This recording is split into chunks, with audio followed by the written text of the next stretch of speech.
दास प्रथा एक ऐसी प्रथा थी जिसमें कई जीवन बर्बाद हो गए, हज़ारों लाखों लोगों का जीवन इसमें सीमित हो गया। नहीं इनको जीने, खाने और रहने, पहनने-ओढ़ने तक की आज़ादी नहीं थी। यहाँ तक कि अपने बातें किसी से शेयर करने तक की भी आज़ादी नहीं थी। ऐसी एक प्रथा थी जिसको हम दास प्रथा के नाम से संबोधित करते हैं। यह दास प्रथा हम लोगों को हज़ारों साल पहले सुनने को मिलता है, लेकिन आज इस 22वीं सदी में आपको देखने को भी मिलेगा। एक घटना है जो कि झारखंड के राजधानी रांची में घटित हुई, और वो भी ऐसे लोगों के साथ, ऐसे लोगों ने इस प्रथा या इस तरह का जुल्म किया जो पढ़े लिखे लोग और काफ़ी सुलझे हुए लोग हैं। या यूँ कहें कि आज के सरकार में जो हमारी केंद्र सरकार है बीजेपी, उसकी एक नेता है जिसका नाम सीमा पात्रा है, और उनका एक हस्बैंड है जो आईएएस ऑफिसर हैं, रिटायर हो चुके हैं। ऐसे पढ़े लिखे और मेधावी लोगों के घर में ऐसा कृत्य किया जा रहा था। एक औरत पर जुल्म किया जा रहा था लगभग 8-9 सालों से।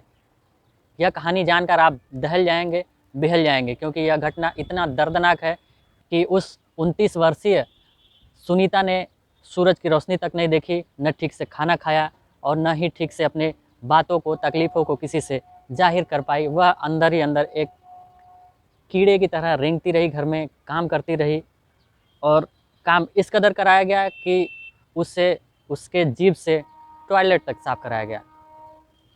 आपको यह घटना परेशान कर सकती है, आपको सोचने पर मजबूर कर सकती है कि इतना भी घृणित काम कार्य करने वाले भी लोग इस समाज में शान से जी रहे हैं और अपने आप को समाज का एक महत्वपूर्ण हिस्सा मानते हैं। नमस्कार दोस्तों, मैं विजय कुमार चौहान अपने इस एपिसोड कहानी कंटिन्यू में आपका स्वागत करता हूं। दरअसल यह घटना है आपके झारखंड के रांची की, जहां पर एक महिला को बंधक बनाकर रखा गया। लगभग 8 से 9 साल तक उसको इतना प्रताड़ित और इतना कष्ट दिया गया कि वह अपना जीवन त्यागने तक के लिए तैयार हो गई। कहानी है सुनीता आदिवासी की। सुनीता आदिवासी एक 21 वर्षीय महिला थी। 8 से 9 साल पहले की बात है, और उनकी जो मालकिन है सीमा पात्रा, वो बीजेपी की एक नेता हैं, जिनका बीजेपी में एक बहुत बड़ा पैठ है।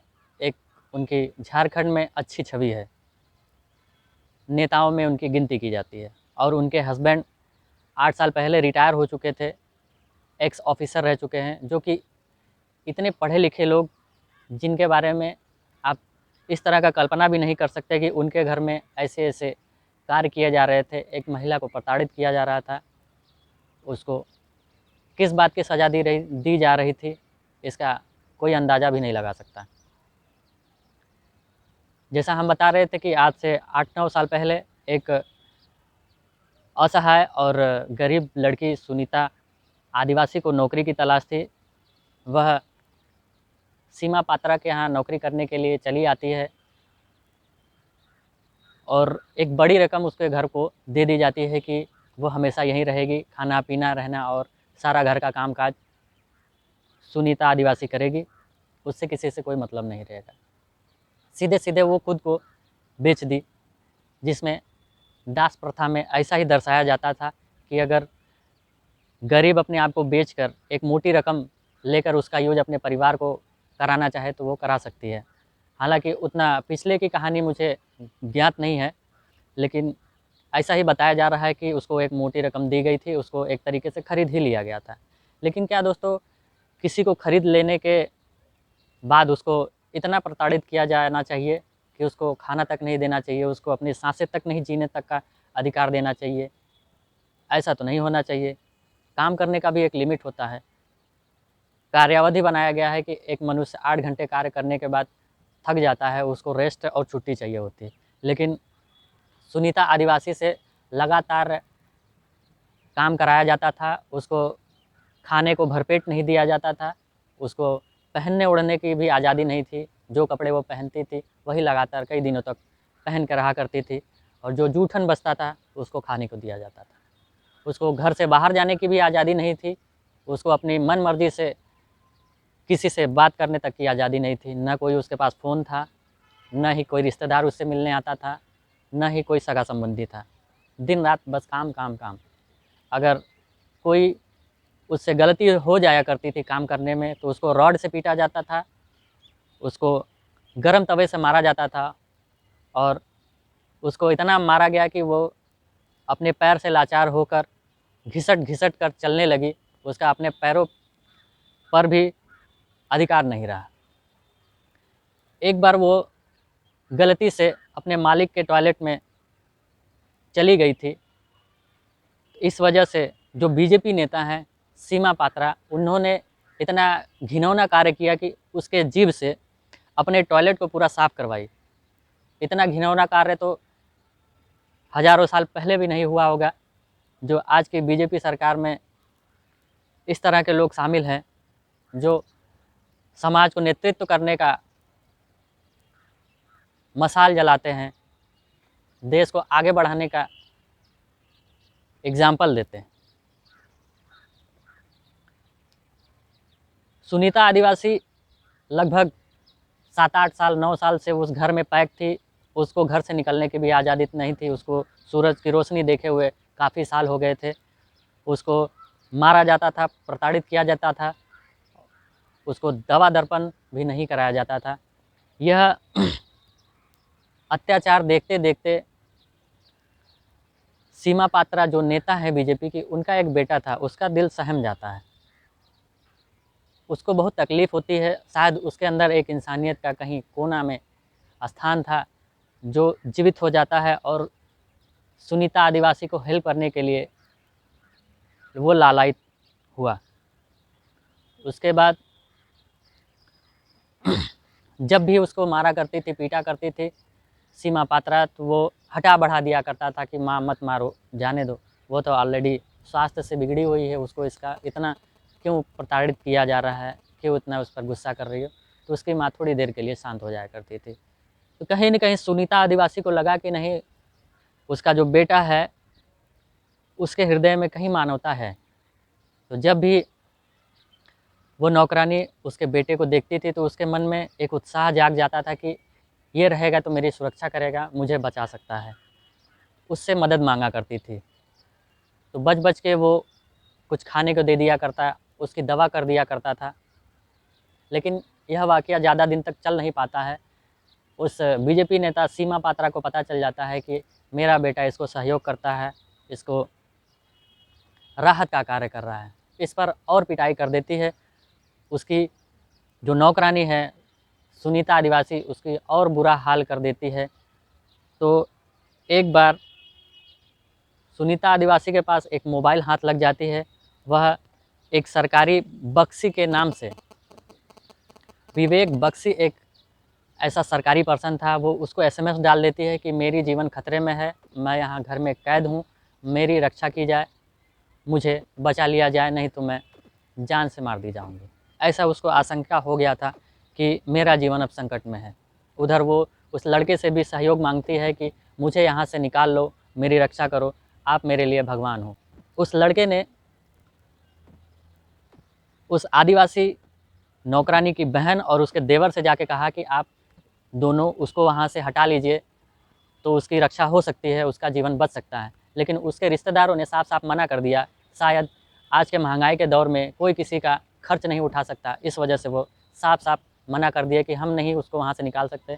वो अपना जहाँ पड़ी है वहाँ पड़े ही रहने दीजिए, काम करने दीजिए, कम से कम उसका पेट तो चल रहा है, खाने-पीने को तो मिल रहा है। रिश्तेदारों ने भी साफ मना कर दिया। उसके बाद सीमा पात्रा का जो बेटा है, उसके दोस्त ने उसकी सहायता की। जाके पुलिस कंप्लेन कर देता है और वो बताता है कि आदिवासी एक महिला है जो हमारे दोस्त के यहाँ काम करती है, उसकी माँ उसको काफ़ी यातनाएँ देती हैं और वह विकलांग हो चुकी है। इतनी यातनाएँ सहते-सहते 8-9 सालों में अब उसका जीवन कुछ ही दिनों का बचा है। अगर आप उसका रेस्क्यू कर लेते हैं तो उसका जीवन शायद जो बचा है वह सुरक्षित हो सकता है। इस वाक़या को सुनकर पुलिस के होश उड़ जाते हैं कि आधिकारिक तौर पर इतने पढ़े-लिखे लोग और इतने सम्मानित लोग इस तरह किसी के जीवन का हनन कर रहे हैं, किसी को जीते जी मार रहे हैं और समाज कल्याण की बातें कर रहे हैं। पुलिस वहाँ पर दबिश देती है, छापामारी करती है तो वहाँ पर घटना बिल्कुल साफ साफ सच्चाई नज़र आती है कि सुनीता आदिवासी के साथ ज़बरदस्ती जास्ती की जाती थी, उसको मारा पीटा जाता था। जैसा कि आप लोगों ने थंबनेल में देखा होगा कि उसको काफ़ी चोट और घाव का सामना करते देखा गया है। पुलिस सीमा पात्रा को कई धाराओं के अंतर्गत SC/ST एक्ट लगाया 325 और विभिन्न धाराओं के अंतर्गत उनको जेल भेज दिया गया है। और इस बात का खबर लगते ही बीजेपी पार्टी से इनको निष्कासित कर दिया गया, क्योंकि यह एक मानवता के नाम पर धब्बा जैसा कार्य था। वाकई उनके साथ ऐसा ही करना चाहिए, क्योंकि बीजेपी इस देश को एक सही दशा और दिशा देने का नेतृत्व कर रही है, जिसका केंद्र में सरकार है। उसका अगर एक भी पिलर कमज़ोर हो जाता है तो पूरा देश का जो नेतृत्व है वह बिगड़ जाता है। बिल्कुल अच्छा किया बीजेपी के पदाधिकारियों ने कि उनको तत्काल प्रभाव से निलंबित कर दिया। क्या दोस्तों सीमा पात्रा को ऐसा करना चाहिए? क्योंकि सुनीता आदिवासी भी एक महिला थी। महिला का दर्द समझ सकती है, महिला का पीड़ा समझ सकती है, उसकी बारीकियां तो महिला ही जानती हैं। लेकिन ऐसा क्या वो नौकरानी उससे लिया करती थी, मांगा करती थी कि वो उसको रॉड से मारती थी, गरम तवे से मारती थी, उसका दवा दर्पण नहीं कराती थी? क्या जो पहले की प्रथाएं थी और जो स्तर का गैपिंग था, ब्राह्मण, क्षत्रिय, वैश्य, शूद्र, क्या वो सब मानसिकता में अभी तक भरे हैं लोगों को कि निचली जातियों को इस तरह दुर्दशा करके रखने से शायद वो अपने आप को बड़ा साबित कर लें, जो कि सरासर गलत है, निंदनीय है। जिस तरह ऊपर वाला सबको ऑक्सीजन दे रहा है, सबको खाने को दे रहा है, एक ही धरती में उगाया जाता है, एक ही रोशनी में सभी लोग जीवित रहते हैं। मानव खुद को कैटेगराइज कर लेता है अपने आप को सुपीरियर बनाने के लिए, अपने आप को स्ट्रॉन्ग दिखने के लिए कि मैं सबसे सर्वश्रेष्ठ हूँ। आखिर कानून अब उनको सिखाएगा कि वो किस तरह श्रेष्ठ हैं और किस तरह घृणित कार्य किया उन लोगों ने।